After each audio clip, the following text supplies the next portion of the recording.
ஏன்னா கோவில் தான் அந்த காலத்தில் பார்த்தீங்கன்னா இந்தியாவில் எக்கனாமிக் ஆக்டிவிட்டியினுடைய சென்டர். அந்த உள்ளூர் பொருளாதாரம் என்பது கோவிலை சுற்றித்தான் நடக்கும்.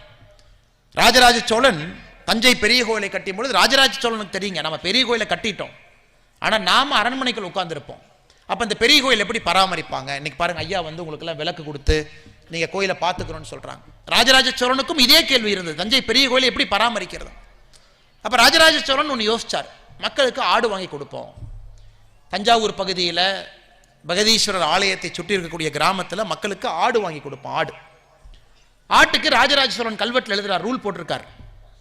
இந்த ஆட்டிலிருந்து வரக்கூடிய பாலில் ஒரு பகுதியை தஞ்சை பெரிய கோவிலினுடைய தீப்பந்தத்தை பற்ற வைப்பதற்கு, உள்ள இருக்கக்கூடிய விளக்குகளை பற்ற வைப்பதற்கு நீங்கள் வெண்ணெயை நெய்யை கொடுக்கணும். இந்த ஆடு 6வது குட்டி போட்ட பிறகு, அதாவது ஒரு ஆடு 6 குட்டி, நீங்கள் 5 குட்டி வச்சுக்கலாம். 6வது குட்டி போட்ட பிறகு அந்த கடைசி குட்டி எடுத்து உங்கள் ஊரில் இல்லாதவங்களுக்கு அந்த குட்டியை நீங்கள் கொடுக்கணும். அவங்களுக்கு ஆடு 6 குட்டி போட்ட பிறகு அவங்க 6வது எடுத்து வெளியே கொடுக்கணும். இதெல்லாம் 1000 ஆண்டுகளுக்கு முன்பு கோவிலை கட்டியது மட்டுமல்ல, கோவிலை எப்படி காத்து அடுத்த கட்டம் எடுத்து செல்வது என்பதற்கு உதாரணமாக இன்னைக்கும் ராஜராஜ சோழன் நம்ம படிக்கலாம், இன்னைக்கும் படிக்கலாம்.